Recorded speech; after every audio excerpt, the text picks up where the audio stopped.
네, 두 번째 시간 시작하겠습니다. 자, 20장에서는 이사야가 3년간 벗은 몸 벗은 발로 애굽이 아수르에 의해서 포로로 끌려갈 것이고 너희들도 그렇게 될 것이다. 회개하라는 투로 얘기를 한 겁니다. 그리고 21장에서는 바벨론도 결국은 나중에 메대와 바사에 의해서 멸망할 것이고 에돔은 아수르의 심판이 좀 끝났나 하면 바벨론이 또 쳐들어올 것이고 아라비아의 그 상인들은 1년이 못 가서 심판을 당하게 될 것이고 이렇게 쭉 경고를 함에도 불구하고 22장에서 예루살렘 형편을 가서 봤더니 나름대로 전쟁의 준비를 하고 있다고 하지만 하나님은 의지하지 않고 선지자를 통해서 회개하라고 했지만 오히려 그들은 영원히 그 땅에 살 것처럼 참 인도자부터가 그렇게 살고 있어서 하나님께서 용서할 수 없다라고 말씀을 하십니다. 그리고 또 심판당해야 되는 나라 두로 그의 교만에 대해서 하나님께서 심판하실 예고하고 계시고 궁극적으로 이제 온 땅을 향해서 하나님께서 나중에는 최후에 이 땅에 그분의 예수님께서 재림으로 오실 때는 뭐 약한 어린 아이의 모습이 아닌 통치자요 왕으로서 오셔서 모든 땅을 심판하실 것을 말씀해주고 있는 것까지 우리가 같이 이렇게 보았습니다. 자, 하나님께서 최후 승리를 하시고 하나님께서 왕으로 앉으시고 통치하시는 그 나라는 우리에게 노래로 불려지는 그 나라가 되겠습니다. 그래서 25장, 26장, 27장은 갑자기 분위기가 확 달라집니다. 지금까지는 심판이었기 때문에 우울하고 참 아프고 힘들었다면 25, 26, 27은 노래가 있고 희망이 있고 즐거움이 가득한 분위기를 느낄 수 있습니다. 이렇게 반전이 되나 할 정도의 반전이 25장부터 등장을 합니다. 1절이 얼마나 아름답게 시작하는지 25장 1절 한번 보시겠습니다. 여호와여 주는 나의 하나님이시라. 내가 주를 높이고 주의 이름을 찬송하오리니 주는 기사를 옛적에 정하신 뜻대로 성실함과 진실함으로 행하셨습니다. 자, 하나님을 높이고 있습니다. 그리고 그 하나님이 누구의 하나님입니까? 이사야가 말하고 있는 이사야의 하나님입니다. 그리고 오늘날 우리의 그리고 바로 나의 하나님을 우리는 높일 수 있습니다. 높이는 이유가 뭡니까? 하나님께서 정하신 뜻대로 행하신다라는 겁니다. 하나님의 말씀하신 것은 반드시 성취를 하시기 때문입니다. 어떻게요? 성실하고 진실하시게 하신다라는 것이 우리 하나님을 찬양하는 것입니다. 2절 3절에서는 강한 민족이 주님을 영화롭게 할 것이고 포악한 나라의 성읍이 주님을 경외하게 될 것이다. 완전히 이제 바뀌게 될 것을 세상이 바뀌었다라고 우리가 알 수 있겠습니다. 주님은 빈궁한 자와 환난 당하는 자의 피할 요새이시고 피난처가 되신다라고 4절에서 또한 말하고 있습니다. 자, 이러한 하나님이 통치가 있기 때문에 우리는 잔치를 벌일 수 있습니다. 그렇죠? 하나님이 통치하시니 우리는 잔치를 벌이는 거죠. 그리고 그 잔치는 누가 개설을 하냐면 하나님께서 개설을 하시는 잔치입니다. 6절을 보시면요. 25장 6절입니다. 만군의 여호와께서 이 산에서 만민을 위하여 기름진 것과 오래 저장하였던 포도주로 연회를 베푸시리니 오래 저장하였던 포도주는 좋은 겁니까? 안 좋은 겁니까? 네, 드셔보셨나 봐요. 포도주는 묵을수록 좋다고 그러죠. 그래서 이건 최상의 것이라는 겁니다. 자, 안 좋은 거 아니에요. 아주 좋다는 얘기입니다. 하나님께서 연회를 베푸신다고 얘기하십니다. 만민을 위해서. 그 만민은 하나님의 백성들이 되겠습니다. 그리고 그분은 정말 계시록에 나와 있는 장면이 또 한 번 등장을 하는데요. 8절입니다. 사망을 어떻게 하신다고요? 영원히 멸하실 거래요. 그러면 천년왕국이에요? 천국이에요? 천국이죠. 영원이니까. 주 여호와께서 모든 얼굴에서 뭐 하신대요? 눈물을 씻기신대요. 계시록이 혹시 기억나세요? 21장 4절에서 모든 눈물을 그 눈에서 닦아주시니 다시는 사망이 없고 이렇게 나와 있어요. 계시록 21장이 여기서 지금 나와 있는 거예요. 지금 자기 백성의 수치를 온 천하에서 제하실 것이다. 사망도 없고 눈물도 없고 수치도 부끄러움도 다시 없고 아픈 것이 다시 있지 않다라는 것이 계시록 21장인데 그 하나님의 통치 가운데서 왜 우리가 즐거워하지 않을 수 있겠습니까? 그리고 9절입니다. 그날에 말하기를, 그날은 이루어졌다 안 이루어졌다요? 이루어질 거다라는 겁니다. 이는 우리 하나님이시라. 우리가 그를 기다렸으니 그가 우리를 구원하시리로다. 이는 여호와시라.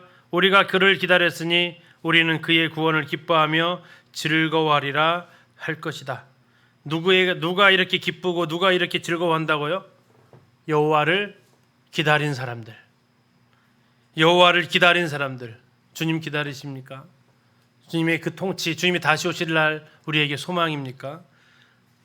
그때 우리를 구원하실 거고 우리를 그분이 즐거워하게 하실 겁니다. 그리고 우리는 그날을 바라보고 이 땅을 살아가고 있습니다. 이건 우리에게 굉장히 좋은 날이지만 우리에게 좋은 날이면 반대쪽으로 하나님 반대편에 있는 사람한테는 재앙의 날이죠. 10절입니다. 여호와의 손이 이 산에 나타나시리니 모압이 거름물 속에서 초계가 밟힘같이 자기 처수에서 밟힐 것이다. 이 즐거운 날, 이게 무슨 일이에요? 이 즐거운 날 동전의 양면이죠. 예. 이번에 뭐 축구하면 이긴 팀이 있으면 진 팀이 있잖아요. 이기면 축제의 날이 되고 지면 고개도 못 들고 들어가고 모압이 지금 바로 그 상황에 지금 도달한 겁니다. 자, 하나님께서 어떻게 그들을 하신대요? 거름물 속에, 거름물이 뭔지 아시죠? 거름물 속에 초계는 뭡니까? 지푸라기입니다. 지푸라기로 번역해도 좋을 것 같은데 거름물 속에 지푸라기 같이 밟을 거라는 거예요. 밟힐 거라는 겁니다. 여호와께서 모압의 교만을 심판하신다라는 겁니다. 11절 보시면 가운데 부분에 있습니다. 여호와께서 무엇으로 인하여? 그의 교만으로 인하여. 두로도 마찬가지입니다. 하나님이 제일 싫어하는 죄가 교만의 죄인데 바로 이날 하나님이 통치하시는 그날에 교만한 자가 심판을 당하게 되죠. 26장은 또 하나의 노래가 나오는데 유다의 노래가 되겠습니다. 26장 1절은 또 이렇게 시작합니다. 그날에 왔다고요, 안 왔다고요? 예, 이루어진다고요. 예, 곧 오는 날이라는 겁니다. 이때 유명한 단어가 나오죠. 3절입니다. 26장 3절. 많이 사랑받는 구절입니다. 같이 한번 읽어보실까요? 시작. 주께서 심지가 견고한 자를 평강하고 평강하도록 지키시리니 이는 그가 주를 신뢰함이니이다. 예, 심지가 견고한 자. 하나님의 지금까지 쭉 계속 구하는 그 심판의 메시지 가운데에서도 하나님을 의지했던 사람입니다. 그를 하나님께서 이제는 심판과 형벌이 아닌 평강하고 평강하도록 하나님께서 지키신다는 겁니다. 왜요? 그 이유가 뭐래요? 그가 주를 신뢰했기 때문에. 그래서 4절에 권합니다. 너희는 여호와를 영원히 신뢰하라. 주 여호와는 영원한 반석이시다 라고 권하고 있습니다. 자, 여호와를 25장에서는 여호와를 기다리는 사람이 복이 있다라고 얘기하고 있습니다. 그날에 여호와를 기다리는 사람에게는 즐거움이 있을 것을 얘기하고 있습니다. 26장에서는 누구에게 하나님께서 평강을 주신다고요? 그를 의지하는 자. 근데 의지하는데 어떻게 의지하느냐면 견고하게 흔들리지 아니하고 심지가 견고한 자를 평강으로 지키시는 것처럼 하나님을 의지하는 자, 신뢰하는 자를 하나님께서 복 주시는 때라고 말씀하시고 있습니다. 9절을 보시면 밤에 내 영혼이 주를 사모하였은즉 내 중심이 주를 간절히 구하오니 이는 주께서 땅에서 심판하시는 때에 세계의 거민이 의를 배움이니이다. 하나님의 심판이 어떻게 임했다라는 얘기입니까? 사람들이 하나님 심판하시는 거 보고 뭐 배웠다고요? 의를 배웠습니다. 정의와 공의를 배웠습니다. 하나님이 어떻게 심판하셨다는 거예요? 정의와 공의로 심판하시는 것을 그들이 보았다라는 겁니다. 12절입니다. 여호와여 주께서 우리를 위하여 평강을 베푸시오리니 주께서 우리의 모든 일도 우리를 위하여 이루심이니이다. 누구를 위해서요? 우리를 위해서. 근데 때로는 우리를 위하지 않으시는 것처럼 오늘날 생각되어지는 일들도 많이 일어나고 있습니다. 그래서 지금은 이게 왜 일어나는지를 모르죠. 그러나 나중에 그날에 우리는 알게 된다라는 거죠. 무엇을 알게 돼요? 우리를 위해서 이렇게 하셨구나라는 것을 우리는 알게 될 것입니다. 고백하게 될 것입니다. 19절입니다. 주여, 주의 죽은 자들은 살아나고 그들의 시체들은 일어나리이다. 자, 무슨 일이 벌어지는 겁니까? 부활입니다. 부활. 죽은 자들이 일어나는 거. 근데 부활하기 위해서는 반드시 뭐를 해야 돼요? 죽어야 하잖아요. 근데 죽지 않고 부활을 바라면요. 일어날 수 없는 겁니다. 죽어야만 부활을 경험할 수 있는 건데 18절에 보시면 그 죽음의 고통이 나와 있어요.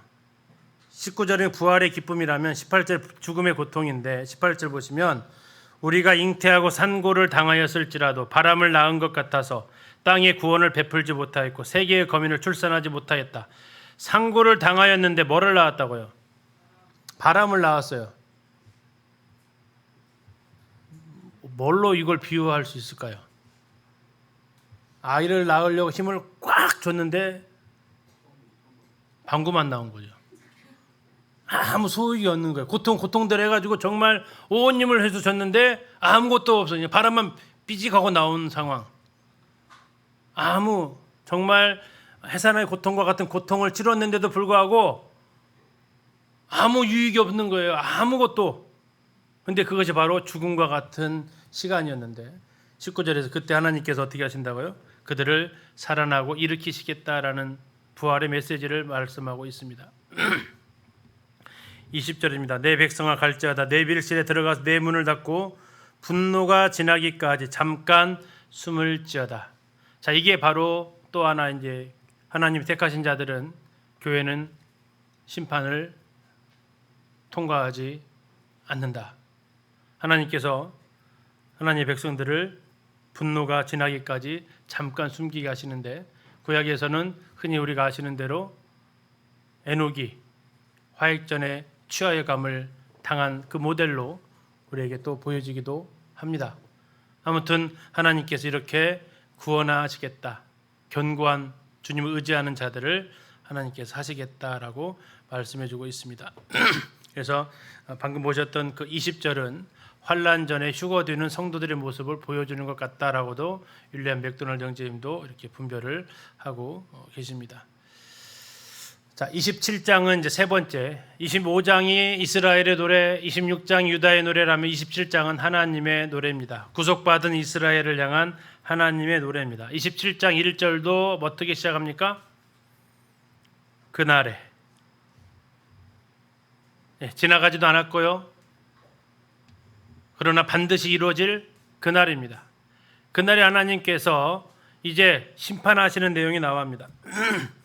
약간 해석하는 분마다 약간 좀 다르긴 합니다만 27장 1절 보시면 세 개의 동물이 나옵니다.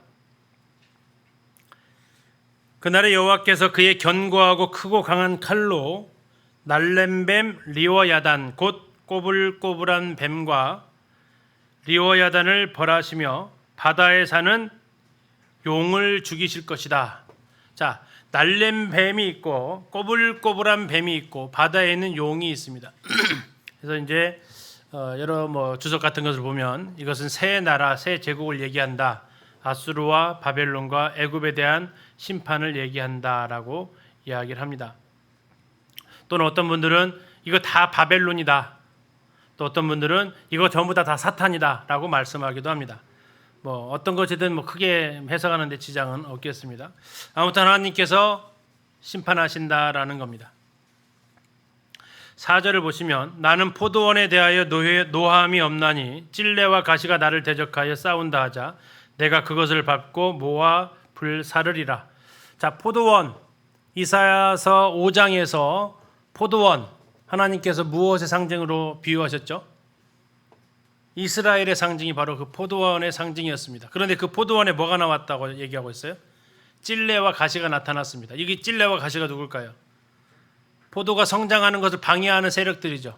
주변에 대적하는 나라들입니다. 하나님께서 그들을 어떻게 하신다고 나옵니까? 내가 그것들을 밟아버리고 불살아버리겠다라고 하시면서 더 이상 이스라엘 괴롭히는 나라가 존재하지 않을 것을 말씀하고 있습니다. 다음에 하나님께서 그들을 심판하시게 되는데 그 이유가 뭐냐? 9절에 나와 있는데요. 야곱의 불의가 속함을 얻으며 그의 죄 없이함을 받을 결과는 이로 말미암나니 곧 그가 제단의 모든 돌을 부서진 횃돌 같게 하며 아세라와 태양상이 다시 서지 못하게 함에 있는 것이라. 그래서 하나님께서 우상을 제거하기 위해서 그들을 유다를 심판하셨다라는 거고요. 놀라운 것은 그들이 바벨론에서 70년의 포로 생활을 하고 돌아온 이후에 그들은 더 이상 우상 숭배하지 않아요. 놀라운 거예요. 우상 숭배하지 않아요. 그렇다고 뭐 문제가 없는 건 아니에요. 다른 문제가 있죠. 우상을 숭배 안 하지만 하나님도 예배 안 해요. 참 우습죠? 네. 우상 숭배 안 해서 참 좋은 것 같았는데 하나님 앞에 예배 드리는 것이 말라기에서 보면 정말 엉망이에요. 또 이제 그래서 우상 숭배도 안 하고 하나님 숭배도 안 하지만 누구 숭배할까요? 그렇죠. 자기 숭배예요. 자기 숭배로 갔어요. 참 놀랍죠. 네. 그러나 어쨌든 우상 숭배는 안 해요. 하나님 여기서 확실히 깨달았어요. 그게 이제 다니엘에서 보여주는 그 메시지예요. 열방들도 하나님 인정하는데 이스라엘 백성들 하나님 인정하지 않겠습니까? 아무튼 하나님께서 우상을 제거하기 위해서 그들을 적당히 견책하셨다라고 또 8절에서 말씀을 하고 있습니다. 27장 8절 표현이 재밌습니다. 주께서 백성을 어떻게 하셨다고요?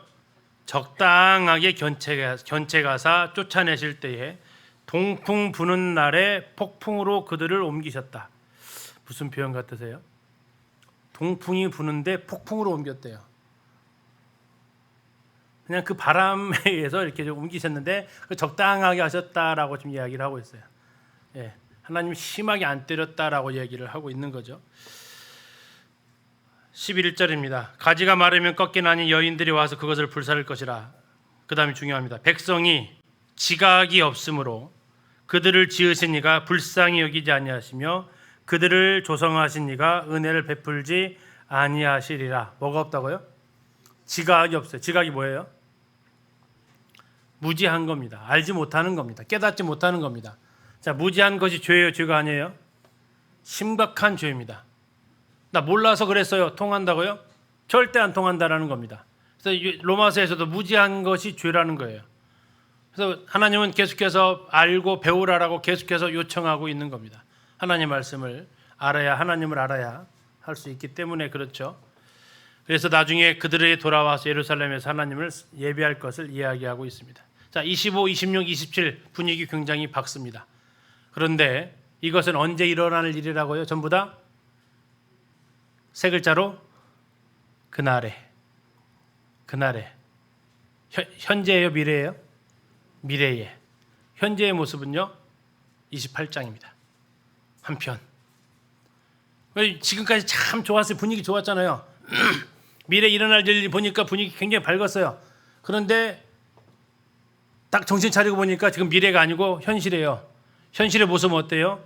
아수르가 그냥 언제든 삼키려고 낼름낼름 거리고 있고 바벨론의 힘을 계속해서 키워가고 있고 그들이 이제 풍전등화 그와 같은 상황에 처해 있다라는 거예요. 근데 더 큰 문제는 뭐냐면 그것을 바라보고 있는 이스라엘의 지도자들이 정치적인 지도자, 종교적인 지도자들이 준비가 하나도 안 돼 있다라는 거예요.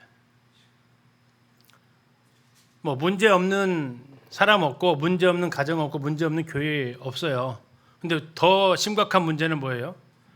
그걸 문제로 여기지도 않는 거고 더 나아가서 문제를 해결할 힘이 없는 것이 더 큰 문제라는 거죠. 자, 28장은 그것을 지금 말해주고 있는 겁니다. 1절 보십시오. 이제 현실입니다. 그날이 아닙니다. 그날에는 이제 끝났어요. 이제 현실이에요. 28장. 에브라임의 술 취한 자들의 교만한 면류관. 단어가 지금 별로 안 좋죠. 교만한 면류관은 뭐라고요? 화 있을진저. 술에 빠진 자의 성, 곧 영화로운 간같이 기름진 골짜기 꼭대기에 세운 성이여 쇠잔에 가는 꽃 같으니 화 있을진저. 분위기가 아주 안 좋습니다. 자, 화 있을진저가 두 번에 걸쳐서 나와 있습니다. 자, 무슨 일이 벌어질까요? 2절입니다. 보라, 주께 있는 강하고 힘 있는 자가 쏟아지는 우박같이 파괴하는 광풍같이 큰 물이 넘침같이 손으로 그 면류관을, 1절에 면류관 있었죠? 교만한 면류관, 그 면류관을 땅에 던질 것이다.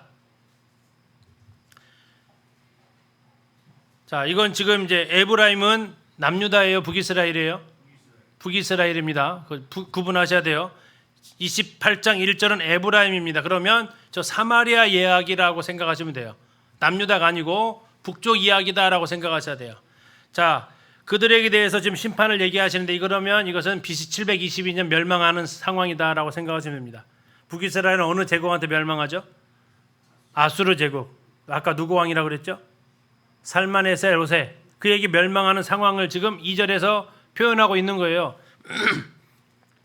아수르 군대가 내려와서 그들을 멸망시키는 장면이 지금 2절에 나와 있다고요. 강하고 힘 있는 자, 파괴하는 강풍, 큰 물이 넘침같이 그 면류관, 1절에 나와 있던 술 취한 자들의 교만한 면류관을 땅에 던져버리겠다.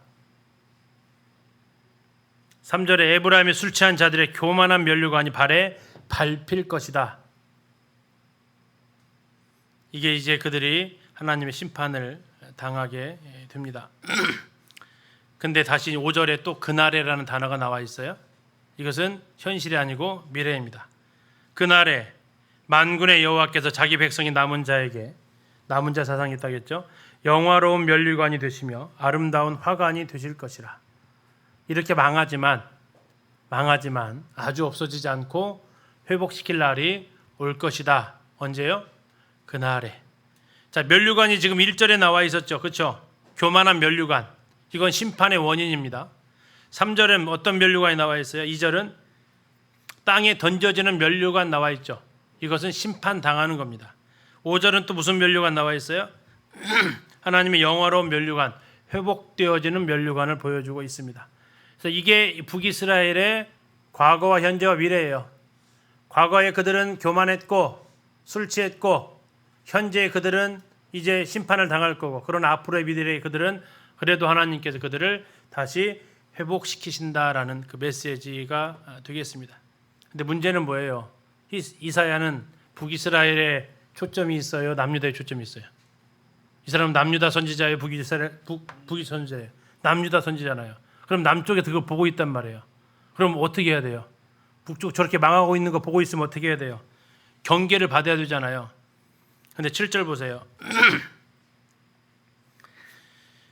시작이 그리하여도는 뭐예요? 그리하여도. 저렇게 이스라엘이 망하는 거 보고도입니다. 이스라엘이 저렇게 망하는 걸 보고도 이들이 누구예요? 이제 에브라임 아닙니다. 유다입니다. 이들은 포도주로 말미암아 옆걸음치고 독주로 말미암아 비틀거리고 제사장과 선지자도 독주로 말미암아 옆걸음치며 포도주에 빠지며 독주로 말미암아 비틀거리며 환상을 잘못 풀며 재판할 때에 실수하나니 모든 상에는 토한 것 더러운 것이 가득하고 깨끗한 곳이 없도다. 뭐하고도요? 그리하여도.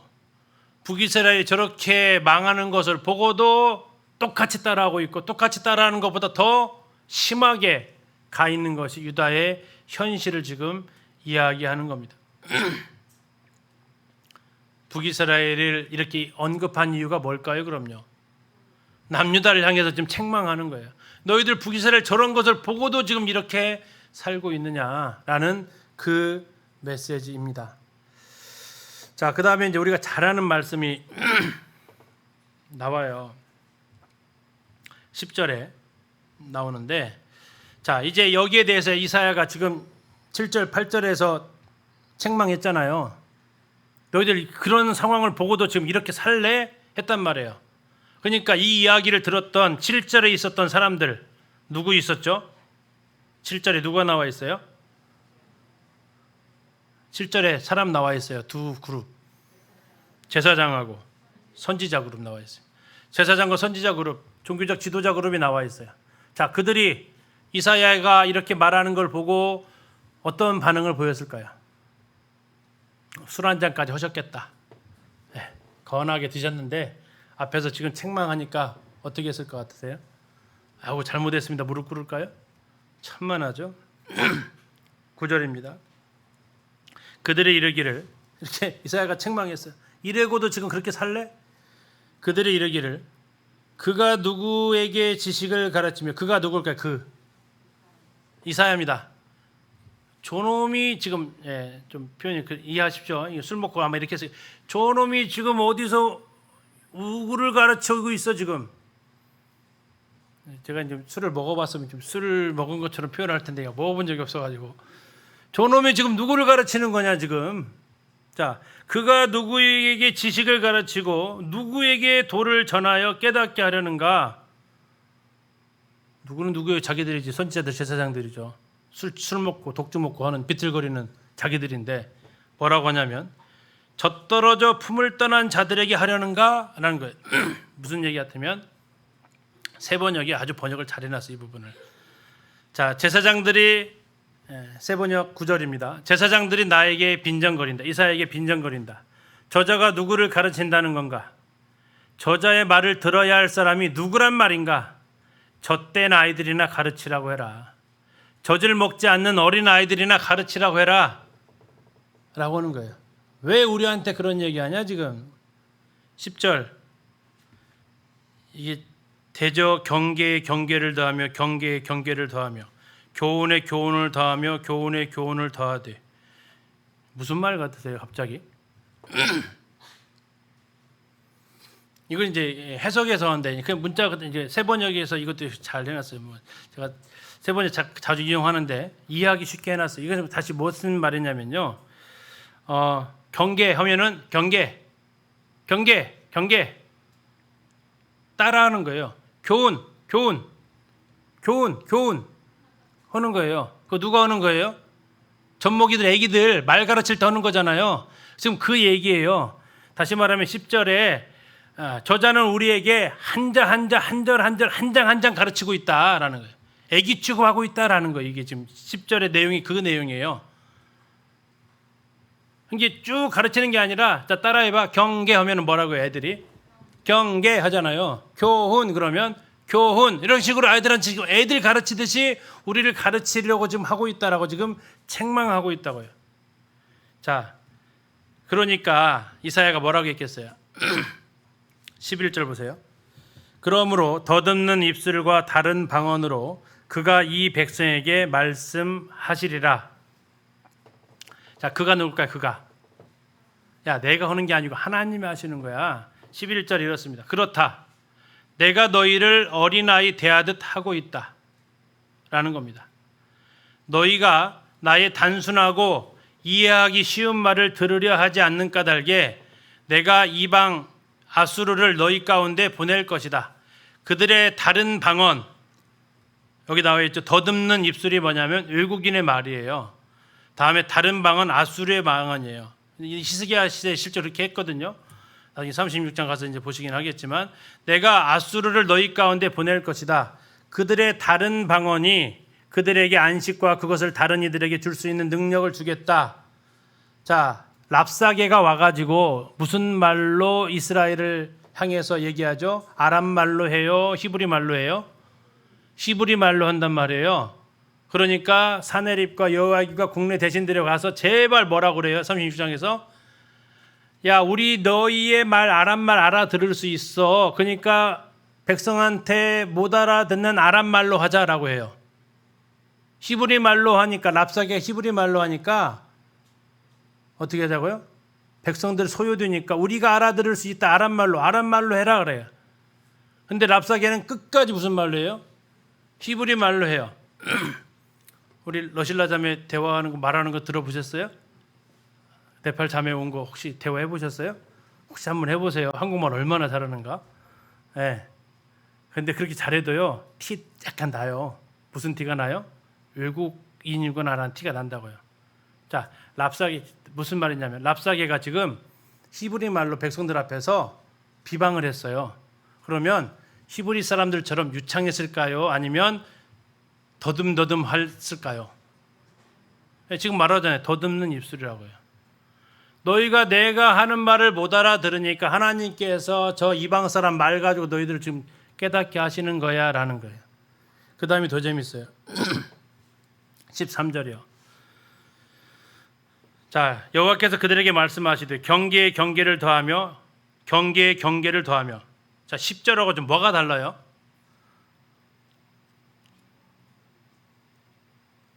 10절하고 13절 차이점 뭐예요? 자, 10절은 경계에 경계를 더하며 경계에 경계를 더하며 교훈에 교훈을 더하며 교훈에 교훈을 더하도 이렇게 되어 있죠. 다음에 13절은요. 경계에 경계를 더하며 경계에 경계를 더하며 교훈에 교훈을 더하며 교훈에 교훈을 더하고 여기서도 조금 저기서 조금 그들이 가다가 뒤로 넘어져 부러지며 걸리며 붙잡히게 하시리라 이렇게 나와 있어요. 자, 이렇게 하면서 결국 그들이 어떻게 결과까지 얘기하고 있어요.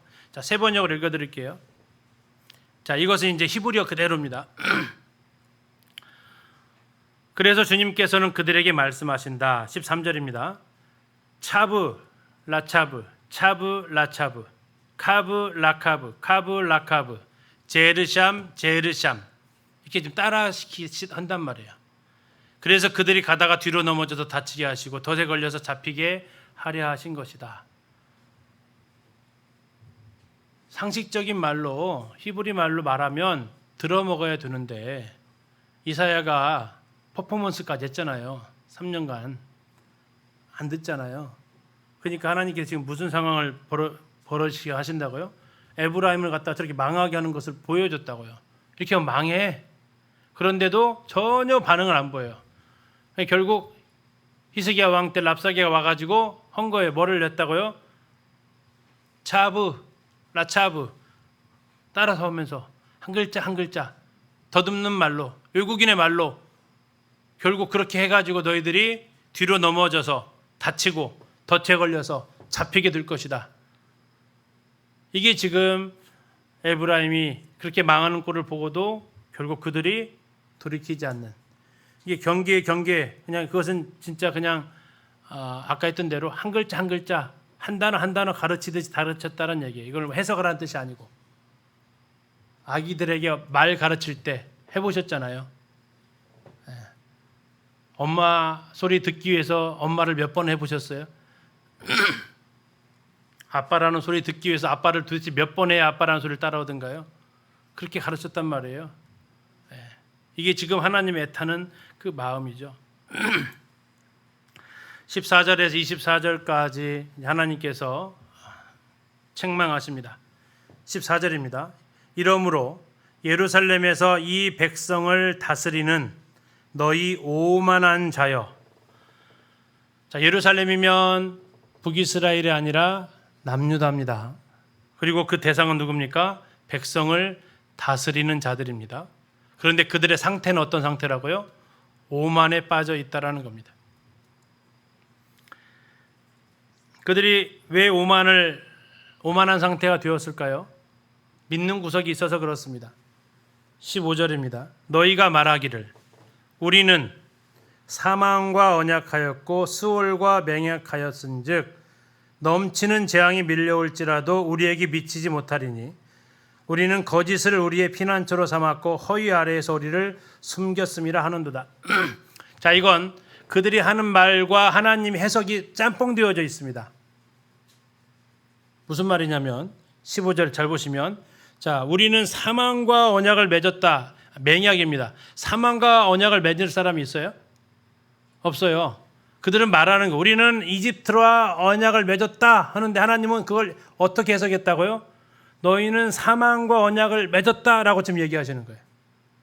그들이 사망과 언약을 맺은 게 아니라 그들이 지금 하나님 말고 다른 나라들하고 연합전선을 구축하는 것을 그러면서 그들이 오만을 떨었단 말이에요. 우리 동맹을 다 결성했어. 이길 수 있어. 하는데 하나님 보시니까 그거 사망인데 그거 멸망인데 넘치는 재앙이 밀려올지라도 우리에게 미치지 못한다고 천만인데 그거 거짓말인데 하나님이 그들의 말한 것을 지금 해석해 주시는 거예요. 아니다. 너희 지금 헛것 의지하고 있다라고 지금 하나님이 가르쳐 주시는 겁니다. 그거 의지하면 망한다. 왜요? 16절 그러므로 주 여호와께서 이같이 너희에게 이르시되 보라 내가 한 돌을 시온에 놓아 기초를 삼았노니 곧 시험한 돌이요 귀하고 견고한 기초돌이라. 그것을 믿는 이는 다급하게 되지 아니하리로다. 너희 지금 애굽 믿는다고 저렇게 지금 오만 떨고 있는데 아니야. 너희들이 믿어야 될 대상은 이집트가 아니고 뭘 믿으라고요? 여기 기초돌. 기초돌 누구예요? 예수님, 모퉁이 돌. 이 예수님 믿어야 되는데 너는 이제 엉뚱한 거 믿으면서 그게 구원해 줄 것처럼 아니야. 그거 멸망이고 사망이야. 그들이 구원해 준다는 거 아니야. 그건 다 거짓말이야. 이렇게 지금 책망하고 있는 겁니다. 유다의 지도자들한테. 그러면서 하나님께서 이 믿는 자들에게 복, 메시아를 하나님께서 보내신다는 그분을 믿는 그 복에 대해서 17절부터 쭉 이야기를 하고 있습니다. 정의로 측량줄을 삼고 공의로 저울추를 삼으실 것이고 거짓과 소문자들을 심판하실 것이고 사망과 스올과 언약한 자가 사망과 스올 아까 그 15절에서 했던 그 사람들입니다. 그들이 결국 멸망하게 될 것이고 재난이 퍼질 때에서 그들은 피하지 못할 것이고 두렵게 될 것이다. 하나님의 심판이 곧 임할 것이다. 자, 20절을 보시면요. 침상이 짧아서 능히 몸을 펴지 못하며 이불이 좁아서 능히 몸을 싸지 못함 같으리라. 무슨 뜻 같아요? 경험 안 해보셨죠? 안 해보셨죠? 혹시 아마 경험해 보신 분들은 병원에서 병간호 하실 때 그 주무셨던 침대 어떠셨어요? 많이 불편하죠? 왜요? 거기서 조금만 잘못 몸 움직이면 쿵 소리 나게 생겼잖아요. 지금 무슨 상황이래? 침상이 짧아가지고 이불이 좁아가지고 몸을 보호해 줄 수 없는 이 상태가 지금 너희들이 애국과 동맹한 모습이다라는 거예요. 그러면서도 거기서 아주 편안하다고 오만을 떨고 있다라는 겁니다. 하나님은 23절에서 외치십니다. 너희는 귀를 기울여서 내 목소리를 들어라. 자세히 내 말을 들어라. 하시면서 잠깐 이해 안 가는 이야기를 하십니다. 참 해석이 어려운 부분입니다. 자, 잘 들어보세요. 23절에서 너희는 귀를 기울여서 내 목소리를 들으라. 자세히 내 말을 들으라. 그러면 아주 중요한 얘기를 하신다는 얘기죠. 그렇죠? 그런데 그 뒤에 한번 보세요. 정말 이해 가시는가 한번 보세요. 24절. 파종하려고 가는 자가 어찌 쉬지 않고 갈기만 하겠느냐. 자기 땅을 개간하며 고르게만 하겠느냐. 지면을 이미 평평히 하였으면 소회향을 뿌리며 대회향을 뿌리며 소맥을 줄줄이 심으며 대맥을 정한 곳에 심으며. 지금부터 모르시겠죠? 자, 무슨 얘기를 하시냐는 것 하면 농사 짓는 이야기를 하신다는 얘기예요. 아니, 갑자기 내 목소리를 기울여서 자세히 들어보라고 하는데 지금 무슨 얘기를 하시냐면 갑자기 농사 짓는 이야기를 하시는 거예요. 화제가 농사 짓는 것으로 확 돌아갔어요. 다음에 농사 짓는데 순서가 있어요. 자, 이 순서를 잘 보셔야 돼요. 자, 24절은 뭐 한다고 나와 있어요? 파종이 아니고요. 개간하는 겁니다. 개간. 네, 파종하려고 개간하는 거죠. 땅을 파는 거죠. 자, 농사를 지어보신 분은 그 상황을 떠올리시면 돼요. 자, 봄이 되면 땅을 갑니다. 그렇죠? 땅을 갈아요. 땅을 가는데 뭐 하려고 갈아요? 파종하려고 갈지 괜히 가는 종이 없다라는 게 24절 얘기예요. 파종하려고 종을 갈지 괜히 가는 사람 없다. 자, 그 다음에 이제 파종을 했는데 25절은 씨 뿌리는 겁니다. 지면을 평평히 했으면 씨를 뿌린대요. 뭘 뿌려요? 소회양, 이건 이제 야채입니다. 야채들, 채소들입니다. 대회양, 소맥, 대맥, 귀리. 근데 그 심는 방법이 다르고요. 어떤 건 뿌려서 심죠. 소회양, 대회양은 뿌린대요. 소맥은요, 줄줄이 줄 맞춰서 심는데요. 대맥은요, 심는 곳이 정해져 있대요. 귀리는요, 가에다가 심는데요. 이건 뭐예요? 식물마다, 씨마다 파종하는 방법이 다 다르다라는 겁니다. 맞나요? 예. 저도 뭐 콩도 심어보고 뭐 고추모도 심어보지만 식물마다 심는 방법이 다 다르다라는 얘기예요. 다음에 26절. 그렇게 한 이유는 뭐냐? 하나님이 그것을 가르쳐 주셨다고 얘기합니다. 다음에 27절에 이제 뭐예요? 이제 뭐 해야 돼요? 이렇게 심었으면 거둬야죠. 추수하는 것이에요. 27절이 추수예요. 자, 잘 보세요. 소유양은 뭘로 하고요? 도리깨, 대휘양은 수레바퀴, 망한다는 거예요. 어떻게 하라고? 소유양은 뭐라고 해야 되고 작대기로 떨고 대휘양은 막대기로 떨어야 된다. 근데 막 도리끼로 치고 수레바퀴 굴리면 이것은 하나도 못 먹는다라는 얘기입니다. 자, 그러면 그 다음에 뭐 해야 돼요? 곡식 다 떨었으면 탈곡 같은 거 뭐 하고 뭐 하겠죠. 그 내용이에요. 29절 이도 만군의 여호와께로부터 난 것이라 그의 경영은 기묘하며 지혜는 광대하니라. 무슨 말 같으세요? 갑자기 농사 짓는 법을 가르쳐 주시고 계세요. 지금 나라가 망하고 왔다 갔다 하는 상황인데 갑자기 지금 하나님께서 잘 들어라, 자세히 들어봐라 하면서 결국 가르쳐 주신 것이 씨 뿌리기 전에 땅 개간해야 되고 개간한 다음에는 씨앗 심는 방법대로 씨앗을 잘 심어야 되고 거둘 때는 작물마다 추수하는 방법이 다른다. 어쩌라고요? 이게 지금 무슨 상황이냐고요? 이 나라가 지금 멸망하는 이 상황에서 어떠한 메시지가 있을까요?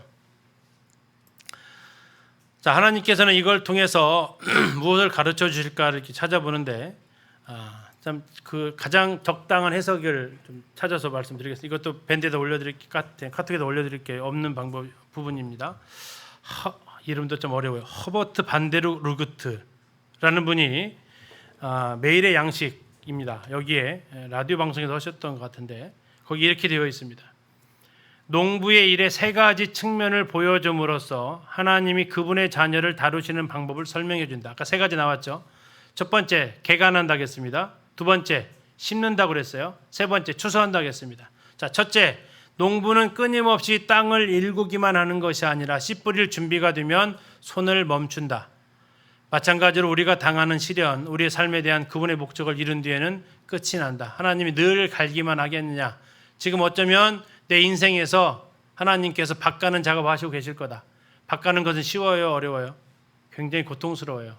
왜요? 겉과 속을 뒤집어 버리는 것이 밭가는 겁니다. 그리고 어느 순간에 25절처럼 지면이 평평하게 될 날이 있어요. 지면이 평평하게 되면 또 밭 갈아요, 안 갈아요? 그때 밭 갈으면 안 돼요. 그럼 다시 하는 거예요.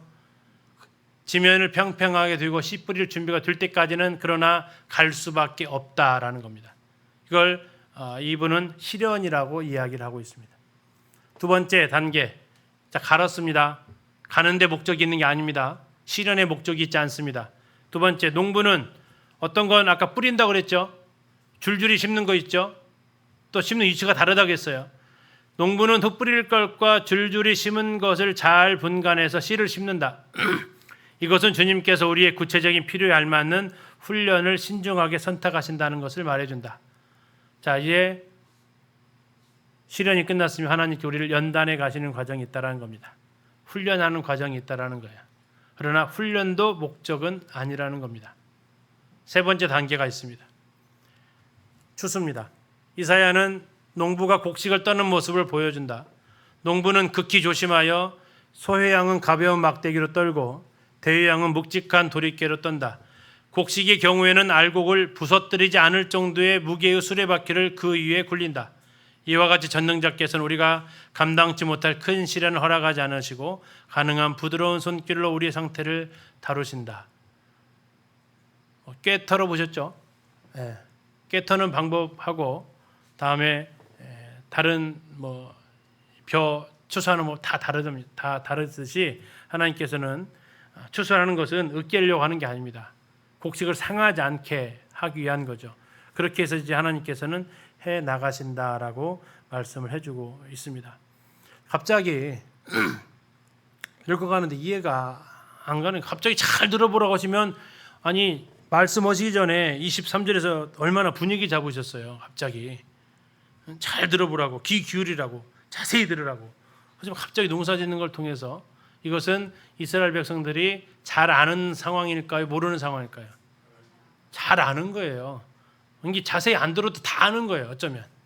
그럼에도 그걸 통해서 너희들이 매년 하는 그 행동들이 통해서 결국은 내가 너희를 그렇게 해왔다라는 거예요. 너희들도 그 식물의 특징에 따라서 그렇게 대하는데 내가 왜 너희들 하나하나를 그렇게 대우하지 않겠느냐라는 하나님의 자상한 그러한 마음을 들어보라는 얘기입니다. 농사 짓는 법 가르쳐 주려는 목적이 아니고 내 마음이 이와 같다라는 겁니다. 지금 너희들이 밭 간다고 생각하겠지만 갈기만 하려고 하는 거 아니다. 씨앗을 심어야 하겠기에 너희에게 열매가 있어야 하겠기에 지금 밭 갈고 있다. 아프지? 그러나 어느 순간 아까 말씀드린 25절에 있는 것처럼 지면이 평평해질 때가 있다. 씨앗을 뿌릴 때가 되면 가는 거 멈춘다. 어디 갈기만 하겠냐? 그리고 너희 각각의 특성에 어떤 뿌리든 줄줄이 심든 파종하는 방법이 다 다르듯이 너희 각각의 삶에 따라서 하나님께서 대우하실 것이다. 씨앗 뿌리는 것만 그렇게 하시는 게 아니라 거두는 것도 또한 그렇게 하실 것이다. 이게 너희를 향한 나의 마음이다. 다시 말하면 뭘 들으라고 했을까요? 29절에 나오고 있습니다. 이것은 그의 경영은 기묘하며 지혜는 광대하다. 하나님의 이것을 알게 되었을 때 하나님 앞에 찬양할 수 있게 된다. 그래서 매년 파종하고 추수하고 밭 갈고 이것이 반복되어지듯이 어쩌면 우리의 삶 속에서도 반복되죠. 밭 한 번만 갈고 안 끝나잖아요. 매년 가시듯이 지금 혹시 밭 갈고 있는 분들도 계실 거예요. 아프다 하시면서. 또 이제 하나님께서 각각의 우리 상황에 따라서 적절하게 심고 훈련하시고 또 추수하게 하실 그것도 보게 됩니다. 그리고 이제 추수하는 그 곡식을 통해서 하나님의 기묘와 지혜를 통해서 하나님을 찬양할 수 있을 것을 기대하게 됩니다. 자, 이사야서를 이렇게 좀 말씀드리는데 그냥 빠르게 지나갈까도 싶었는데요. 이제 이사야 안 보면 언제 또 이사야서 보시겠어요, 그렇죠? 평생 한 번도 뭐 이사야서 가지고 설교 들어보신 적이 별로 없잖아요, 그렇죠?